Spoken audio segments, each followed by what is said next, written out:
Okay, so in my other video, I got the ranting out a little bit. What to do when you're in a bad yoga class, when it's just annoying, it's bad, whatever it is. And granted, some of this is a matter of perspective. Like the stuff that bothers me may not bother you. There might be something that drives you crazy that I don't even notice. But you're in this yoga class, you're moving, you're grooving. You signed up for this class. Maybe you even paid for this class because you knew you wanted to get something out of it. A certain feeling in your body, in your mind, like you wanted to work on something, but then you show up and it's just not happening for you the way you expected. So what do? Okay, you basically have two choices. You can leave or you can stay.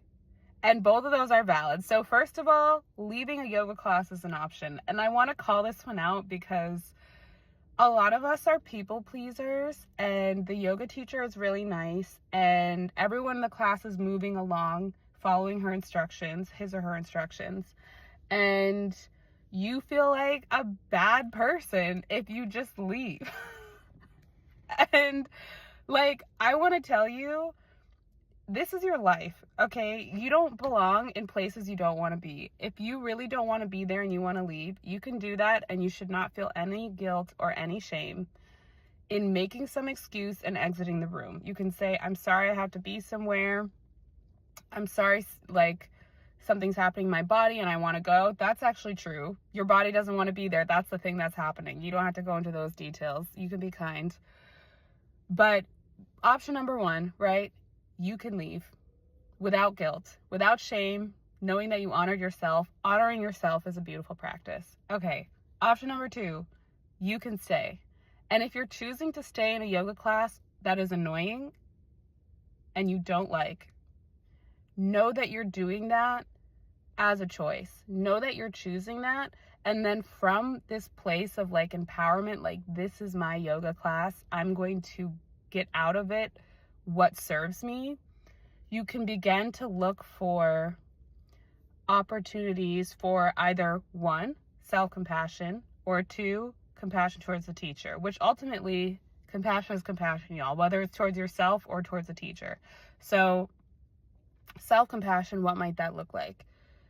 It might look like tuning out the teacher. Like if it's something about the way the teacher is speaking or something that they're saying and you don't like it, tune that shit out. Use it as a practice in tuning into your own body, your own being, and your own desires, and honoring that. Because let's be real, yoga class is not the only place that this happens. You might have parts of your life where someone, even someone you care about, or at least someone who you feel must be in your surroundings for some reason, like a family member or partner, is like saying something to you that you don't agree with and you don't want to listen to. And it can be an act of self-compassion to say, you know what?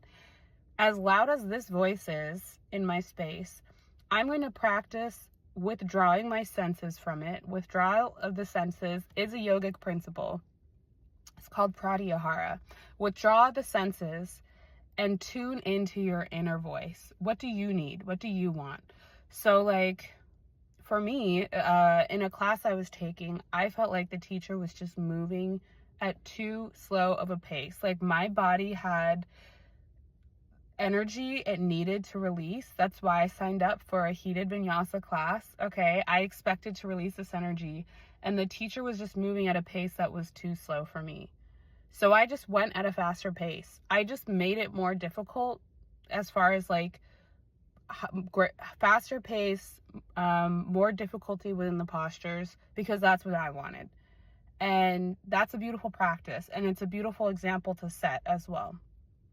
The other option, compassion towards the teacher. You can use this as an opportunity to find the joy, find the reason for love, even in the midst of annoyance. So where does this come into play? Like, I was taking a class, I mentioned in my other video, so you guys already know it's driving me wild, where the teacher kept talking about quiet the wandering thoughts in your head.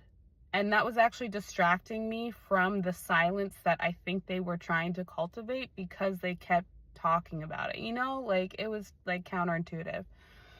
And so what I realized was like, okay, in this moment, I'm going to think about what it is to be a yoga teacher, the weight that of responsibility that is, the desire that this person has to give some gift of peace of mind to their students.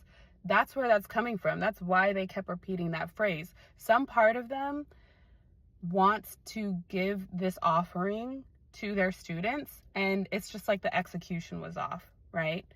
And we've all been there. Like, I have been there where my execution is off. I am not perfect.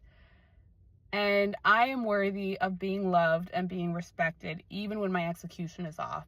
So I began to reflect on, wow, this person made the courageous choice to become a yoga teacher and to train as a yoga teacher. And they showed up today, regardless of whatever is going on in their life, to try and provide this offering to us. So yeah, I may not like their style of doing it. I may think they're a little off, but I'm so grateful to them for their dedication to this practice and for their love for their students. So, and once I got on that track of like thinking of what I'm grateful for, all of a sudden, each time I heard that phrase that had been annoying me, it was like a reminder of like, wow, like no one's perfect, but we all are showing up, and that's who I want to be in this world. So just to recap, your options when your yoga class is super annoying and bad. Okay, 1, you can leave. Perfectly valid. 2, you can stay. Part 2A, self-compassion, do what you want. Part 2B, love the teacher, show up with compassion for the person who's leading the class. I hope this is helpful. If you want to hear more about everything that I've shared here or more, just follow me. I love you guys. Bye.